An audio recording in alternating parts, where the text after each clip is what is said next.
তো good morning, দেখো সবাই কেমন আছো।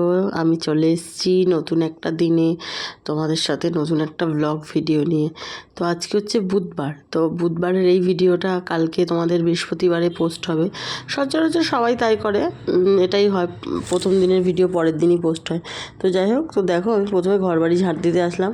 সকালের কাজ বলতে বাসি কাজ বলতে সকালে উঠে বাসি বিছানাটা তোলা আর নিজে ফ্রেশ হওয়া, ঘরবাড়ি ঝাড় দেওয়া আর রাত্রে যে বাসন, এই তো আমার সকালের বাসি কাজ বলতে এই চারটে কাজই থাকে। তো এই চারটে কাজের মধ্যে সকালবেলা উঠে বিছানা তোলা, ব্রাশ করা, সেগুলো করে নিয়েছি। সেগুলো আর দেখানো হয় না, প্রত্যেকদিন নিজেরই কেমনটা লাগে যে তোমাদেরকে ব্রাশ করা ট্রাশ করাগুলো দেখাবো। তো যাই হোক, বাসি ঘরটা ঝাড় দেওয়াটা দেখাই, আর এই বাসন থাকলে মাজি। কোনো দিন হয়তো কলতলাতে মেজে নিই, আবার কখনো ভুলেও যায় দেখাতে।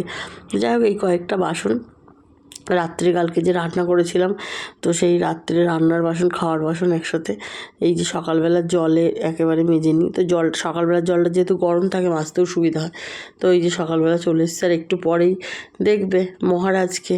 তো আজকে আমি একটু সকালই উঠেছি। সকাল বলতে আমার কাছে সকাল, কারণ বুঝতেই পারছো সকাল 8টার পার্টি যদি সকাল 7টায় বা 6:30টায় ওঠে, তো তার কাছে তো সেটা সকালই।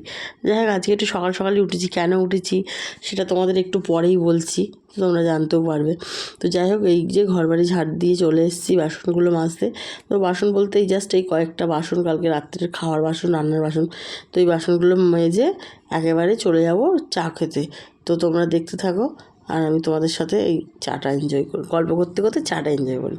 তো ঠিক আছে, তাহলে দেখো তোমরা। দেখো এখন বাজে 10টা, এখন এসছি চা খেতে। উঠেছি কখন বলো তো? 7:15 কি 7:30 দিকে। এখন দেখবে কটা বাজে, ব্যাক ক্যামেরায় দেখাচ্ছি তোমাদের। দেখো পুরো 10টা বাজে। কেন 10টা বাজলো জানো? এই ছেলেটার জন্য। দেখো দেখো চাটা দেখিয়ে দিই আমার ব্যাক ক্যামেরায়। ঘরে কারেন্ট গেছে বলে বারান্দায় এসে খাচ্ছি। এই যে দেখো, এই ছেলে এদিকে দেখো, কারণ পিপির সাথে ব্যস্ত। বিস্কুট বিস্কুট খাচ্ছ? বিস্কুট যে এর জন্য 10টা বেজে গেছে। অ্যাকচুয়ালি আমার যা আজকে এক জায়গায় গেছে, মানে মন্দিরে গেছে। তো রাত্রেই বলে গেছিলো যে থাকবে না, তো ওকে একটু সামলাতে, কারণ মা ওকে নিয়ে সমস্ত কাজ করা তো সম্ভব না। তো সকালবেলা আমি উঠেছি, যার জন্য আজকে তাড়াতাড়ি উঠেছি। তাড়াতাড়ি 7:30 বলছি, অনেকে ভাববে এটা কি আবার তাড়াতাড়ি, জানি। তো আমি যেহেতু 8টার দিকে উঠি, তো সেই হিসেবে আমার 7:15 মানে অনেকটাই সকাল। তো 7:15 উঠে আমি আমার তাড়াতাড়ি করে কাজ টাজ করেছি। ঘরবাড়ি ঝাড় দেওয়া, বাসন ছিল মেয়েছি, তোমাদের সেগুলো দেখিয়েছি। তো সেগুলো করে নিয়েছি, নিয়ে তারপরেই মহারাজকে নিয়ে এসেছি। তো ওই মহারাজ সেই থেকে আমার সাথে খেলছে, একবার কান্নাকাটি করছে। তো এখন প্রায় 10টা বাজে, আনছি একটু চাটা খেয়ে নিই, তারপরে ওকে ঘুম পাড়াবো। ঘুম পাড়ানোর সময় হয়েছে, জল টল খাওয়ালাম। তাই তোমাদের দেখালাম যে এই মহারাজের জন্য আমার চা খাওয়ার 12টা বেজে যাচ্ছে। পড়ে যাবা দাদা? তো ঠিক আছে, ওকে একটু সামলাই, নাহলে একবার এখানে পড়ছে, একবার এটা ধরছে, একবার এই করছে। চাটা খেয়ে নিয়ে ওকে আবার ঘুম পাড়াবো। রাখছি এখন, ঘুমিয়ে পড়েছে, শুয়ে দিয়ে আসবো। ঠিক আছে, ঠিক আছে। 2 মিনিট থেকে 3 মিনিটও লাগলো না ঘুম পাড়াতে। ঘুমিয়ে পড়েছে, এবার শুয়ে দেবো। তো ঠিক আছে, ওকে শুয়ে দিয়ে আসি। উঠলে তারপর ওর মার কাছে দিয়ে আসবো, কারণ এখন 10টা, 10:30 বাজে। ও 11:20-25-এর দিকে উঠবে, 11:30টার মধ্যে উঠবে। তখন ওর মার কাছে দিয়ে আসবো, মা খাইয়ে দেবে।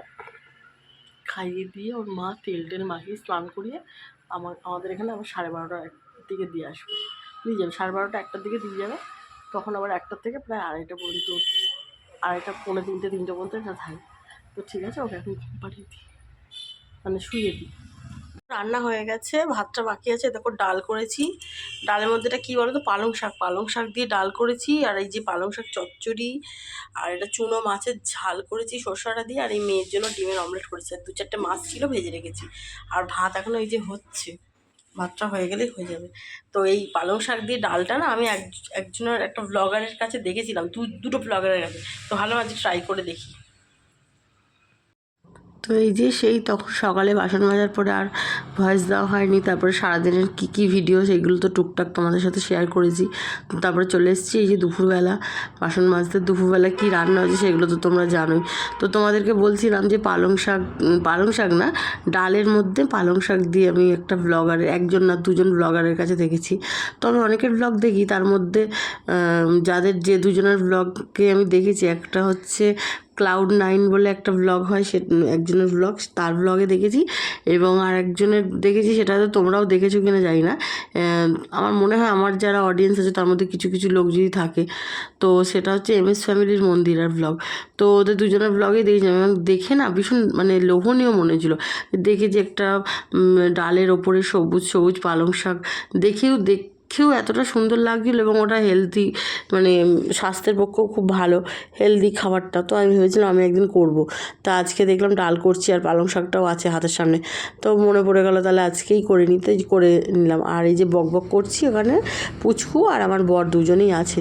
পুচকুকে ধরে আছে আমার বর, আর আমি এই যে করছি। আমি ওকে বললাম ওকে ধরে রেখো, দেখো ও যেন এইদিকে না আসে। আর এছাড়াও আরও এক্সট্রা কথা বলছিলাম, যেহেতু আজকে ও ঠাম্মার নেই, তো ওর মা একা আছে, তো ওর মা কাজ করছে আর আমিও এদিকে ওকে নিয়ে কাজ করছিলাম। কাজ করতে করতে করতে করতে আমারও আজকে অনেকটা দেরি হয়ে গেছে। আর তখন তোমাদেরকে বলেছিলাম মনে আছে, ওকে কোলে নিয়ে যে ও ঘুম পাড়াচ্ছি, ঘুমিয়ে পড়েছে। বিশ্বাস করবে না, ওইটুকুনি ছেলে আমাকেও আজকে বোকা বানিয়ে দিয়েছে। মানে আমি ভাবতে পারিনি যে ও ঘুমায়নি। মানে অতক্ষণ যে কথা বললাম, আমি তো বুঝতেই পারিনি। তোমরা কি ভিডিওতে একটু দেখে বুঝেছো বলো যে ও ঘুমায়নি? মানে যদি নাও ঘুমায় একটু তো ছটপট করবে, একটুও ছটপট করেনি। তার জন্য ভিডিওটা অন করে তোমাদের ভাবলাম যে একটু দেখাই। তারপরে যখন ক্যামেরাটা রেখে এই ঘরে, মানে আমার এই ঘরে শোয়ও, এই ঘরে এসছি বিছানা করবো বলে ওকে মানে কোলে নিয়ে বিছানা করছিলাম। তারপরে দেখছি ও মুখটা এরকম মানে উঠে আমার দিকে দেখে হাসছে। মানে এমন না যে ওর ঘুম ভেঙে গেছে, হাসছে। আর ঘুম ভাঙবে কী করে, ও সঙ্গে সঙ্গে ঘুম শেষ হয়েছে আর আমি তোমাদের দেখিয়েছি, মানে সরি, ও ঘুম পাড়িয়েছে আর দেখিয়েছি। তারপরে দেখছি ও ঘুমায়নি, 1 ঘন্টা লেগেছে জানো, আজকে ঘুমায়নি। আর পিছনে দেখো ওটা আমার বর। তো ঠিক আছে, আর কি বলবো। তো গুড ইভিনিং, দেখো সন্ধ্যেবেলা চলে এসেছি। চা নিয়ে, সন্ধ্যে বলবো না, এখন প্রায় 8টা বাজে। চা খাবো নাই ভেবেছিলাম, চা খাওয়ার একদম এনার্জি ছিল না। মানে মনটা ভীষণ খারাপ, কেন খারাপ বুঝতে পারছি না, কিন্তু ভালো লাগে না। হয় না অনেক সময় একটা না, মানে এক জায়গায় থাকতে থাকতে বোর চলে আসে, মানে লাইফটা যেন কিরকম বোরিং মতো হয়েছে। মনে হচ্ছে 2 দিনের জন্য কোথাও গিয়ে ঘুরে আসি, ভালো লাগে না। কিন্তু সেই যাওয়ার মতন আমার কাছে সেরকম অপশান নেই। একটাই অপশান আছে, পিসির বাড়ি, বাট সেখানেও যেতে ইচ্ছে হচ্ছে না। যাক, ভালো লাগছে না। তো চাটা খাবো না ভেবেছিলাম, তাও চাটা খাচ্ছি। তো চাটা তোমাদের ব্যাক ক্যামেরা করে দেখি। দেখো বিস্কুটগুলো ওই বেলা হাত থেকে পড়ে ভেঙে গেছিলো গুঁড়ো গুঁড়ো হয়ে, তাই সেই ভাঙা বিস্কুটগুলোই খাচ্ছি। লোকজনকে তো দেওয়া যায় না। তো যাই হোক, সন্ধ্যাবেলা চাটা দিয়ে আমি আমার ব্লগটা শেষ করি। তো আজকেও তাই করছি। তো গুড নাইটে দেখো পুচকুটা এসছে, ওকে দেখাতে পারছি না কারণ ও কিছু পরে নেই নিচে, বুঝতেই পারছো। কিছু পরে না থাকলে প্রবলেম হতে পারে। তো যাই হোক, ওকে ওই জন্য ওপরে জামা পড়েছে, নিচে প্যান্টও পরেনি। ও টিস করে দিচ্ছে তো বারবার করে। যাই হোক, প্যান্ট পরানো নেই। তো ওই আমার যা বললো ওকে নিয়ে যেতে, মেয়ে গিয়ে নিয়ে আসলো। যাই হোক, ও এখন থাকবে কিছুক্ষণ। যাক, মনটা ওর সাথে থাকলেও কিছুটা ভালো, কিছুটা না অনেকটাও। ও থাকলে একদম পুরো একটা আলাদা ভাইব্রেশন কাজ করে আমার মধ্যে। তো ও এসছে, মনটা এখন অনেকটাই ভালো লাগছে। তো ঠিক আছে, চাটা খেয়ে নিই। আর গুড নাইট, শুভরাত্রি। তোমরা সবাই ভালো থাকো, যে যেখান থেকে দেখছো আমাকে একটা লাইক, কমেন্ট, শেয়ার, সাবস্ক্রাইব করে আমার চ্যানেলটা এগিয়ে সাহায্য করো। আর কালকে আসছি আবার নতুন একটা ব্লগ নিয়ে। তো ঠিক আছে, আজকের মতন গুড নাইট।